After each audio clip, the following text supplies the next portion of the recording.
You're watching Reality Check. Has India started to flatten the COVID curve? Now, if you look at the absolute numbers, the numbers do seem high. India is almost poised to hit 7 million cases, about 1 lakh deaths so far because of the virus. But we can never look at absolute numbers for any country, especially a country as large as India. You have to look at cases and deaths and all the data per million. And if you look at that, India is quite low. But the numbers, though, are high and they have been rising for a while.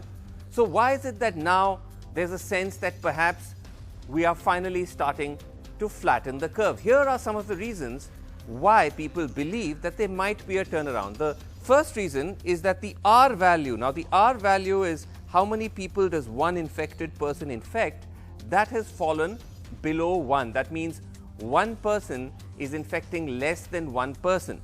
That's significant. In March of this year, it was at an all-time high of about 5.5. Now, or rather since September 22nd, it has fallen to less than 1. So it's been holding steady for almost now at least 10 days or so. The second reason why is because daily new cases are dropping. Daily new cases were at about 10,000 in June, which was amongst the lowest they've been. Then by the middle of September, they had shot up. If you see on that graph, they had shot up to almost a lakh cases, 97,000 odd cases, daily new cases per day. And by the 6th of October, which is today, fallen to about 60,000 cases. So that's been another positive trend. The other is that the positivity rate has fallen. This is the percentage of people who are testing positive as opposed to the total number of people tested. So April 23rd, it was just at 3.2%, the lowest it's ever been. By July end, it had climbed to almost 16% were testing positive. But now again, by October 6th, which is again today, it's down to about 5% testing positive. Now, what are some of the concerns behind this data? One of them is obviously that as you test more, the positivity rate is bound to drop because your base has widened so much. So we were testing daily tests by the end of April about 37,000 tests a day. Now we're doing almost 11 lakh tests a day. So that's a huge jump. So the testing is rising, which is obviously good. But is it enough? Because this is another concern. If you look at the tests per million of population, then that 11 lakh tests doesn't appear that much. Tests per million population, countries like America and UK are testing over 3 lakh tests per million population. India is doing much better, but it is still at about 56,000 tests per million population. So that's still, some would say, low for a country the size of India. The other area of concern, and which again is linked to the possibility about why our numbers might be looking better, is because there's been a big jump in rapid testing, what is called the rapid antigen test or the RAT test, which is known to be unreliable. The government itself says that these are not the most reliable tests compared to what is known as the RT-PCR test. Those are the gold standard tests. So earlier, only about 2% of tests were rapid antigen. Now, or rather by September, that number had jumped to 44%. And we actually have a graph that will plot for you how the rapid tests are actually going up, while the RT-PCR test, the gold standard tests, have actually started to come down. So that's one area of concern. And if you actually break it up state-wise about how states are switching over to rapid tests, it's quite dramatic. Look at Delhi. From June to October, rapid tests have gone from 40% of all tests in Delhi to almost 83%. So that's a big jump. In Karnataka, it's jumped from 27% to 52%, sorry, between July to October. And in Andhra Pradesh, it's steady. Almost about half of all tests in Andhra Pradesh, 51% currently, are rapid tests. The other big question is, Are states testing enough individually? If you look at it, there's a big discrepancy, and the great worry is particularly amongst the Hindi belt states. Now, it's kind of coded it, we've coded it from green to orange to red. The green states are the ones who are testing pretty well. These are again tests per million of the population of those states. Delhi is doing about 2 lakh tests per million, Andhra Pradesh 1 lakh, Tamil Nadu 1 lakh. So, the southern states and Delhi are testing reasonably well compared to the others. But as you come down that graphic, you get into Bihar, Maharashtra, and particularly Uttar Pradesh, West Bengal, very few tests per million. So, this discrepancy between states, particularly the very populous Hindi belt states, is again something to worry about, as overall we do seem to be pushing back against this wretched virus. Okay, joining us tonight on Reality Check, we have with us Dr. V.K. Paul, member Niti Aayog Health, is with us. We have with us Dr. Hemant Deshmukh, who is Dean of KEM Hospital in Mumbai. This is one of the big government hospitals in Mumbai. We have Dr. Rachna Kucheria, physician and founder, Doc Genie Telemedicine. She's also been an epidemiologist, and also joining us from Bihar is Dr. Tanmay Mahapatra, another epidemiologist who's been working in Bihar for CARE India. Thank you all so much for joining us. Dr. Paul, let me start with you. Broadly, is this the way that you would also characterize where we stand with the virus in India? There are certainly certain things to be optimistic about, but there's also concern, particularly to do with the kind of testing that we've been doing. Well, I think you have summarized the situation quite well, backed up with data, and your observation that we are perhaps witnessing plateauing of the new cases is something that we think may be happening, but there are, unexpected things that can happen with this pandemic, and I'd like to come back to that. Nonetheless, sure. It seems that the new cases are on a stable footing right now, and perhaps declining. You have also brought in the fact that the situation is not necessarily the same homogeneously in all the states. For Right. example, we do know that Kerala, Karnataka, Rajasthan, Arunachal, Meghalaya are actually still on the rise. So, aggregate picture sometimes does not give us the disaggregated picture. We must keep that in mind. Yes. But yes, maybe we are seeing a stabilization. If Dr. Paul, if indeed, and again this is very heavily caveated, lots of ifs, if there is some kind of flattening happening, Dr. Paul, what do you think is the reason for that? Because frankly, one isn't seeing too much active government intervention now, in terms of trying to control crowds, do contact tracing, etc., etc. It seems pretty much like the virus is in play. So, what do you think is actually turning things around? Are we heading towards some kind of herd immunity situation, or is there some other factor?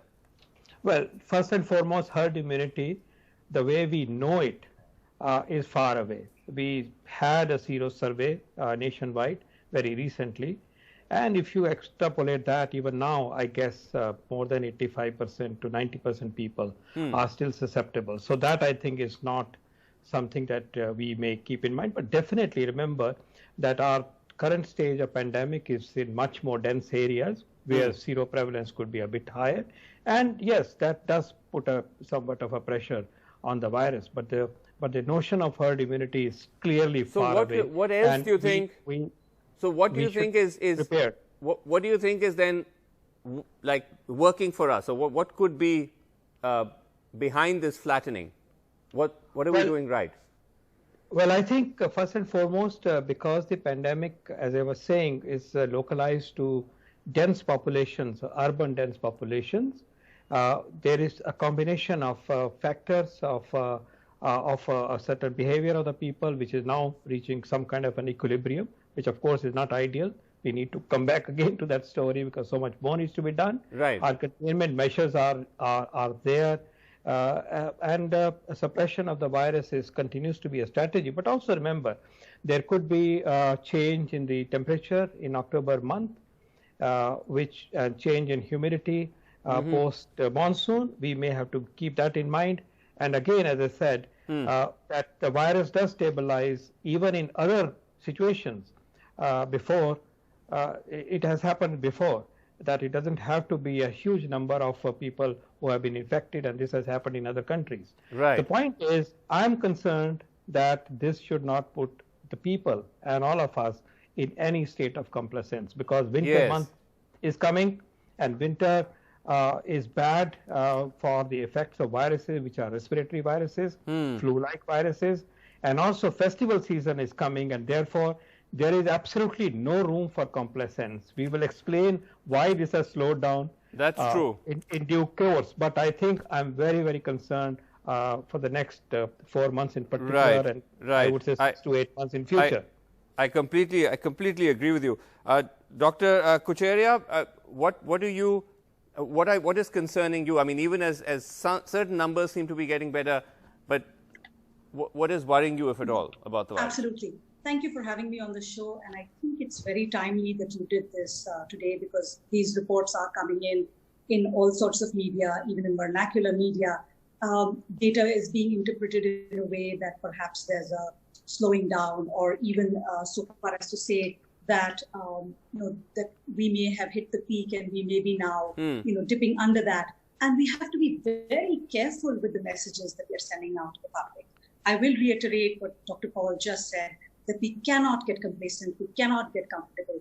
I know all of us are just grasping on straws. We're at our wits' end. We'd love for any ray of hope. Sure. But right now, I would take these numbers with caution. We're all hopeful, but we're looking at one or two variables mostly, and it's hard to really make any hard judgments based on those. And as you rightly pointed out, India is a very large country, which gives us multiple countries within one. We are porous. So even if it's, let's say, Delhi is doing a little better, if the neighboring states or even states where people are coming in from are not, then we're susceptible all over again. So I would take this opportunity today to say that we cannot lower our guard at all. This is no time for comfort still. Okay. And I will, as the program goes on, let you know about some of the ground reality that I see as a practicing physician with colleagues who are on ground. Oh yes, I'd love to come back to you to ask you about that.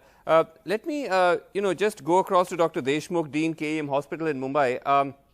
Dr. Deshmukh, again in absolute numbers, Maharashtra is still pretty high. I'm sure, though, the situation in Mumbai, as we've been seeing, does seem to be getting better. But as far as the hospital point of view is concerned, tell us what you're seeing. Are you seeing that there has been some kind of visible improvement, the kind of patients coming in?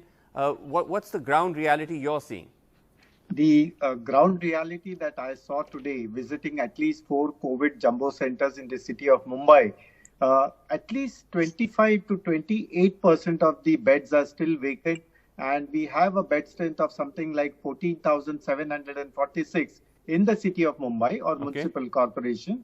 And these are overall beds, not critical care beds. These are overall. Yes, these are overall beds, right. And we still have a vacancy of almost 25%. If you take the tertiary care hospitals, our beds are just about 40% of what we used to have in the month of June and July. So the number of critical patients definitely are less.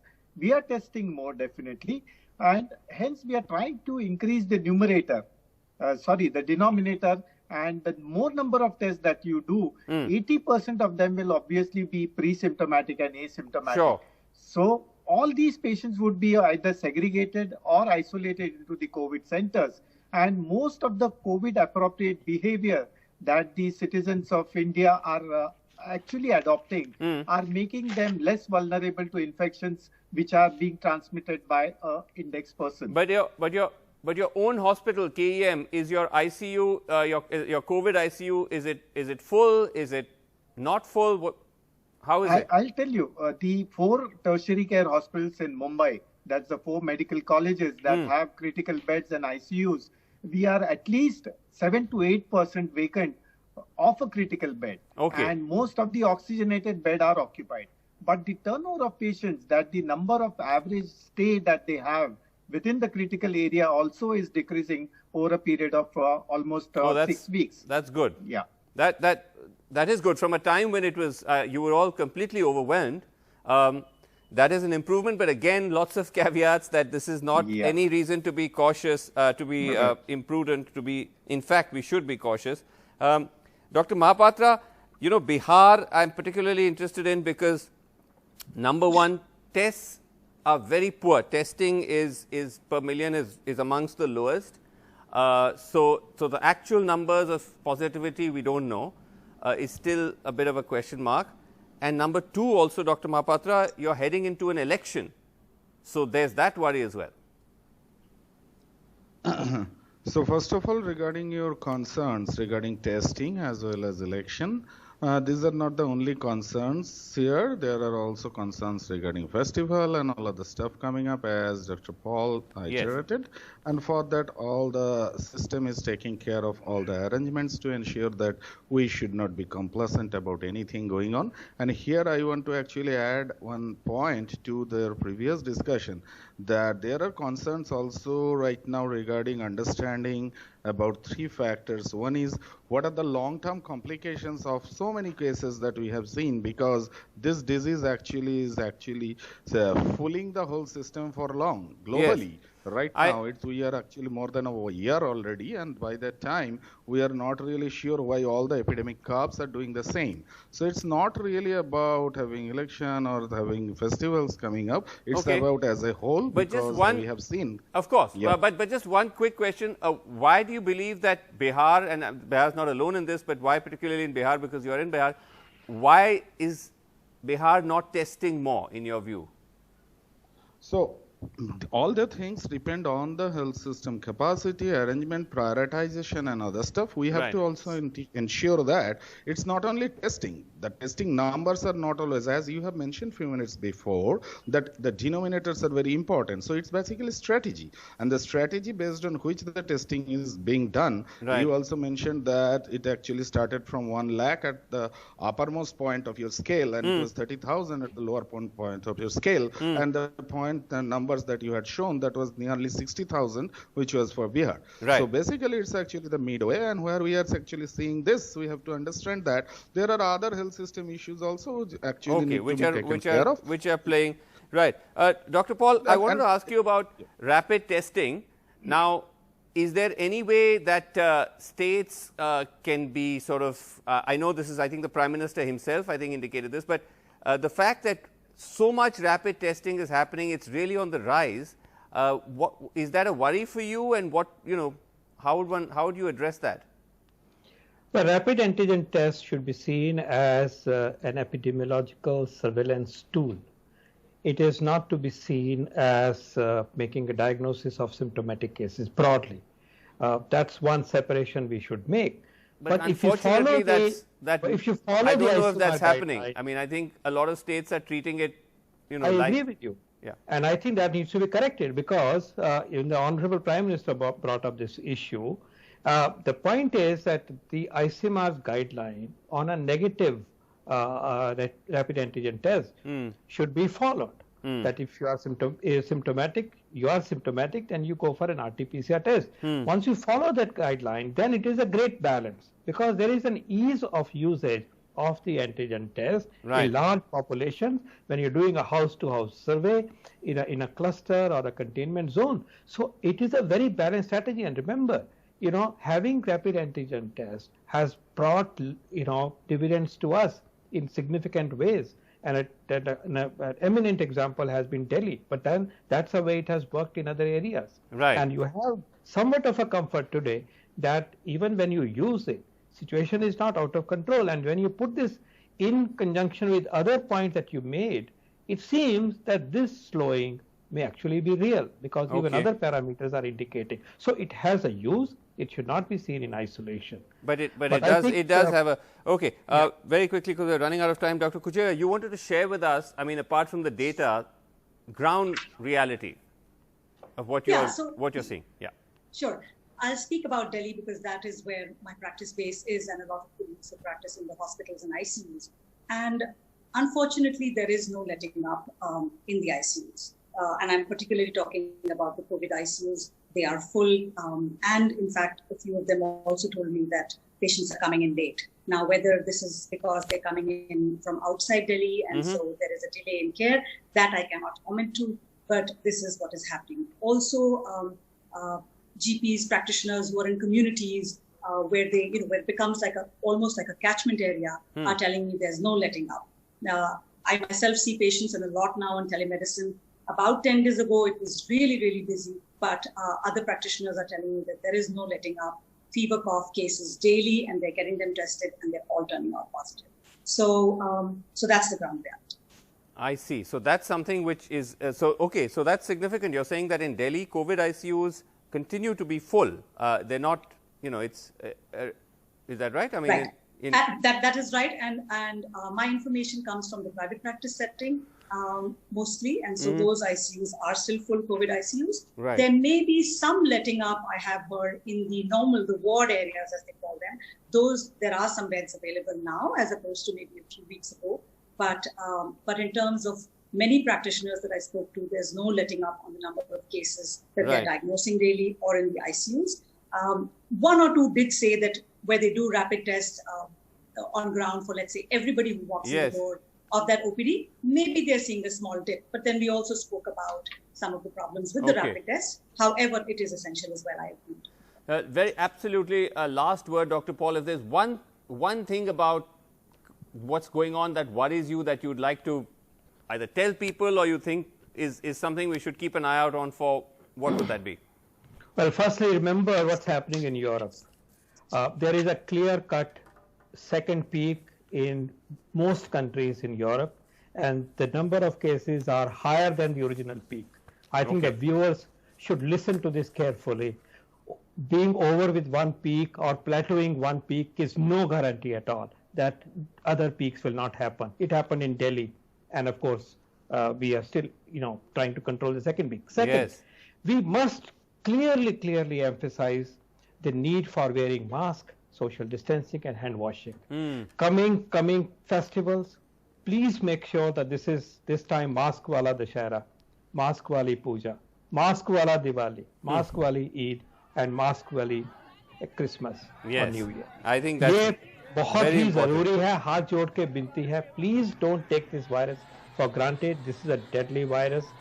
We have seen economies getting destroyed and families being destroyed.